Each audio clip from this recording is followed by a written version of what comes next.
जिस बंदे ने 1 करोड़ इकट्ठा ना देखिया होवे उन्होंने 4.5 करोड़ का जुर्माना हो जाए उहदा ते लक टुटना ही है। नौजवान ने बाहर रखी सी, बहुत ज़्यादा उन्होंने नुकसान हो गया। 1,20,000 यूरो उहदे पल्ले पै गया। हालांकि बड़ा सोहना उहदा अपना कारोबार चलदा सी, छोटी जी बाहर रखी सी, 12-13 घंटे काम करदा ते 2,000 यूरो उहदे चों कढ लैंदा।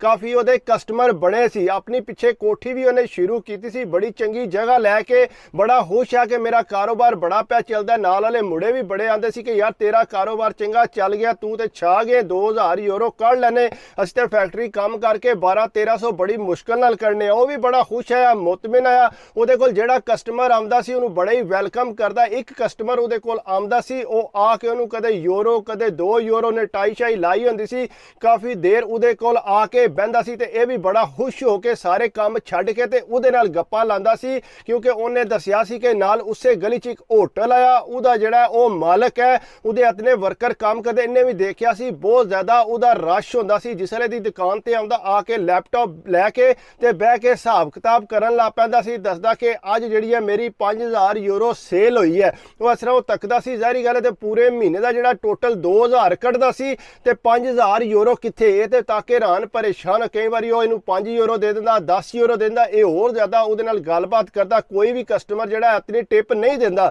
लेकिन ये खुश हो जाता सी कि इतने यूरो ये टिप पे दिंदा है। इस तरह बैठता रहा, कंटिन्यू वो आंदा रहा ते ये जेड़ा बहुत ज़्यादा उहदे क्लोज हो गया। 2-3 बारी उन्हें अपने होटल च भी इनू खड़िया, उत्थे जाके ने होटल दिखाया, अंदरों फेर टुर के सारी गलबात होई, तकी उन्हें आंदा बड़ा वधिया तेरा होटल है, बड़े तेरे कोल गाहक आंदे ने ते अन्ने तू वर्कर रखे ने। कहंदा बहरहाल मैं जेड़ा ना ज़हनी तौर ते खुश नहीं है, वा मेरा दूसरी जगह ते होटल है, वो जेड़ा इहदे तू ज़्यादा सेल करदा, इनू जेड़ा ना मैं किधरे ना किधरे सेल कर देना, मैं बार बार इत्थे नहीं आ सकदा। ये जेड़ा ना बड़ा विचू अंदरों आंदा सी, कदे मैनू लभ जे ना। एक दिन वो आया तो उन्हें आके गल की कि मैं होटल जेड़ा ना ये वेच देना तकरीबन 1.5 लाख यूरो का। हालांकि उसकी कीमत जी 3 लाख है सी, लेकिन इन्हें सुनिया उन्हें आख्या 1.5 लाख तेन को दे देगा, ज़ाहिरी गल है इतना तेरा होटल चलता है। लेकिन उन्हें आख्या जो जिदे को बाहर से बहता सी, ये कहता कि मेरे को तकरीबन 60,000 यूरो मैं कर सकना, तो बाकी जरा मैं तेन किस्तां च दे देंगा। उन्हें आख्या नहीं, मैनू जो पैसे इकट्ठे चाहिए ने, 1.5 लाख यूरो, 60,000 यूरो वाली गल कोनी। बहरहाल वो अक्सर इस तरह आमदा रहा, उन्होंने पुछदा है कि तेरा जो होटल है विकया या नहीं विकया। वो कहता नहीं ये तो होटल मेरा नहीं विकया, मैं कोशिश कर रहा किसी टाइम ही विक जाएगा।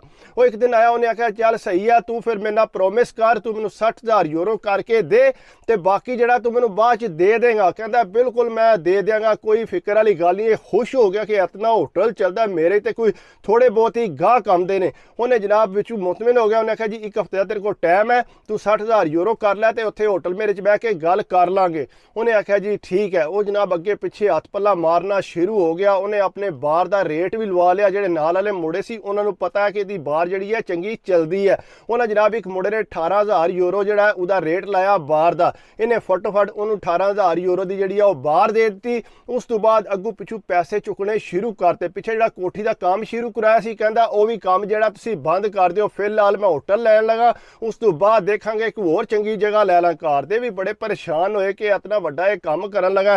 ज़ाहिर गल है 60,000 यूरो को थोड़े जे पैसे तो नहीं है। बहरहाल उन्हें जड़ा ना किधरों करके मुड़िया को चुक चुका के ना, तो उन्हें जड़ा 60,000 यूरो कर लिया। उन्होंने कहता कॉल करके कि इस तरह मैं 60,000 यूरो कर लिया, तो तू दस किस टाइम वकील को जाना, तो जाके तू होटल मेरे ना लवा। उन्हें आख्या कोई मसला मसैल नहीं, लेकिन ये याद रखी मैं बैंक च पैसे नहीं लैने, मैं कैश लैनी है, क्योंकि बाद मसला ना बने। उन्हें आख्या जी ठीक है, मैं तेन कैश ही देंगा। उन्हें पहले लिया के सारे पैसे रखे सी। वो जनाब उन्हें आख्या ठीक है, फलाने दिन जड़ा ना तू मेरे होटल च आ जी, उत्थे बह के गल कर लांगे, वकील भी उत्थे ही आ जाएगा, तेरे नाम का कंट्रैक्ट बनाएगा, तू पैसे दे दी, तो होटल तू करा ली, अगू जाके तू चेंज वगैरह कर ली। ये कहता जी ठीक है। वो जनाब इस तरह होया, उन्हें टाइम बनाया सी। ये जड़ा उहदे कोल सुबह सुबह जड़ा ना बड़ा खुश हो के होटल च उत्थे टुर गया। घर दिन पिछू आंदा कि दुआ करियो अज होटल जड़ा ना वो मैं लै लैना। जिसले उत्थे गया, जाके बैठे, वकील भी आया, टाई शाई ला के बह रहे टेबल ते।